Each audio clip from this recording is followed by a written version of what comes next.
Harden one-on-one here. Yeah, James doubling up the Clippers. Clean up on aisle 3. Clean up on aisle 3. Someone call someone, because there's a cleanup on aisle 3 as a man is down. I thought you said this arena wasn't buzzing. It's buzzing now. Every MVP needs a signature move, and this might be the one for the season for James. Well, we can definitely say that Wesley Johnson is not on that MVP list. That's just filthy right there. James stared him down after he dropped him. You got to try to stay in front of him. And oh my goodness. And watch Theodosius. He tries to close out too. Let's just take one more look because it's Run so it good. back. Run it back. Hey, LeBron James should be in the MVP conversation, but James Harden should definitely win.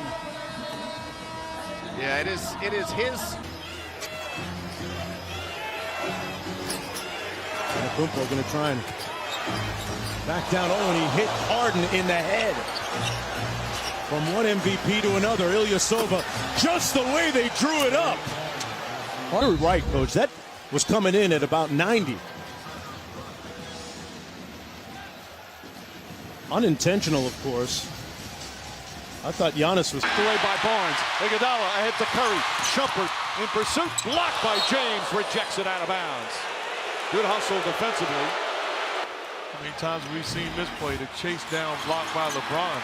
Curry goes up in traffic, rejected by LeBron James, who knocked it out of bounds to the near sideline. He's one of the best ever at running down people. Good job not giving up on the play, says to Curry. Get it out of here. Deflected, taken by Iguodala. Off to the races, drive past Irving, gets inside. Layup blocked by James. Iguodala with a good push. And James, the second chase down block of the game. On the run, in transition, Curry back out to Durant to Curry. He fakes Martin, crosses him over, into the lane driving, blocked away by Martin and out of bounds off of Curry. Hey, no soup for you, Mr. Curry. That time he thought he had him tricked, but long arms. Watch this. He's gonna try to go up, and then right there, hit him right on top of the head. Okay, this is a tough one. I'm between Kemba, Trae Young.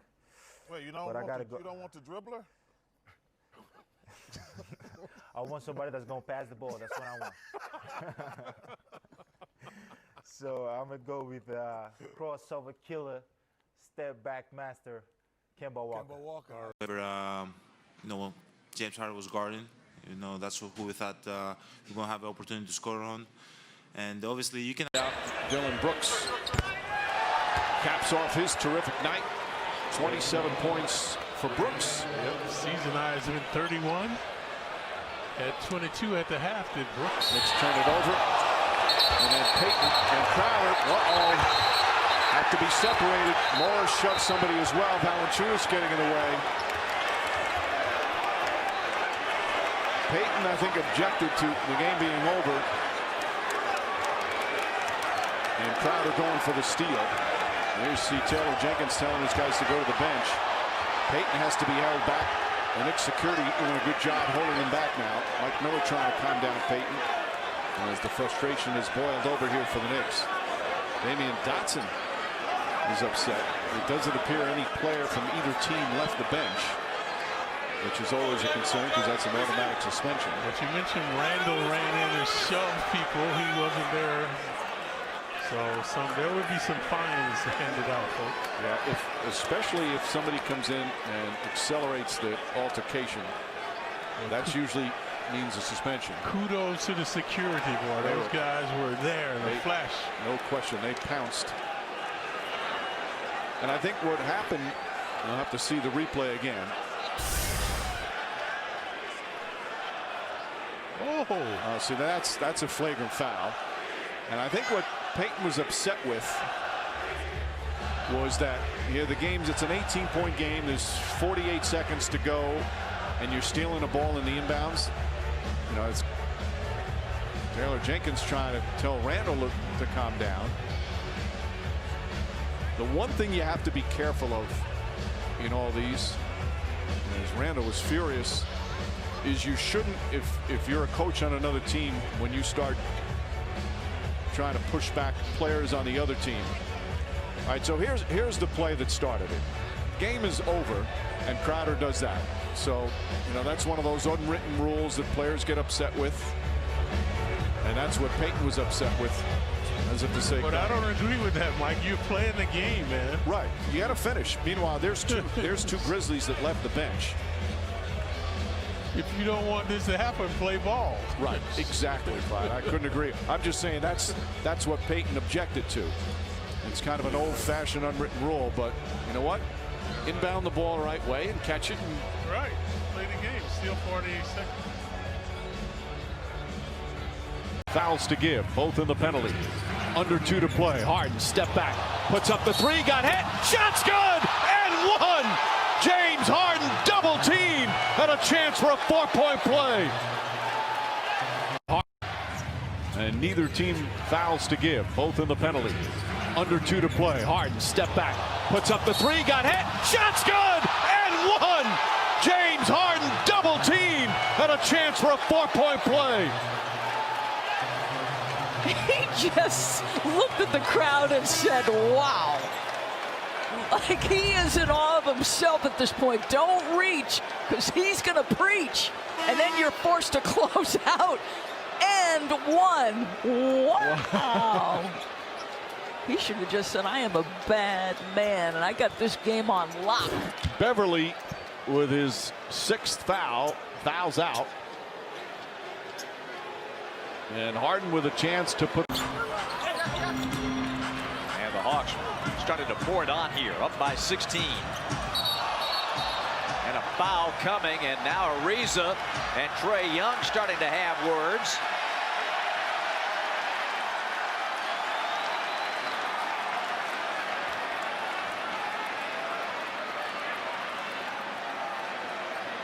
And Trevor Ariza still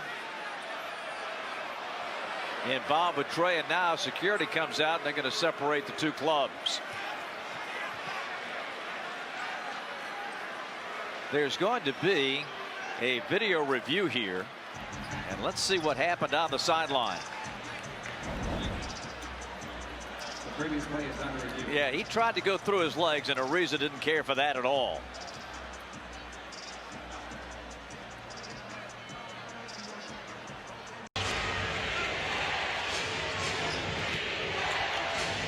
Green putting a move on Adams, and he is fouled. And down goes Adams once again.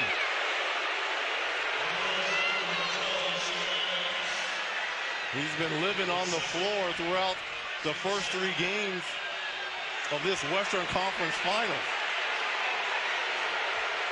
As I mentioned earlier, playing with that bruised right thumb, took a couple of shots in game 2. It's the leg, guys. Watch the leg. Oh my God. The follow through on the foot gets you in trouble every time. And that's the second time that Green and, let's say, the shooting, not backing down. Barea, oh, look at that. Oh, God. That is Bynum. He will be ejected, and that's one of the biggest Bush League things I've ever seen. That is terrible. And Barea is injured. And the Mavericks bench is being very cautious as the medical staff looks. The medical staff's out looking at him. They're keeping everybody on the Mavs bench away from Bynum so they don't get anybody coming off the bench in an incident for the next series. Artest walked Bynum to the exit, and he's been thrown out of the game. Fortunately, Barea is getting up. Let's hope he's okay. That's one of the most Bush League things I've ever seen in a game. That's disgusting. Amen to that. Amen to that. And I just don't understand why this is happening. We're talking about, when you say Los Angeles Lakers, absolutely, you're talking about excellence. You're talking about titles. You're talking about some of the greatest players ever to play.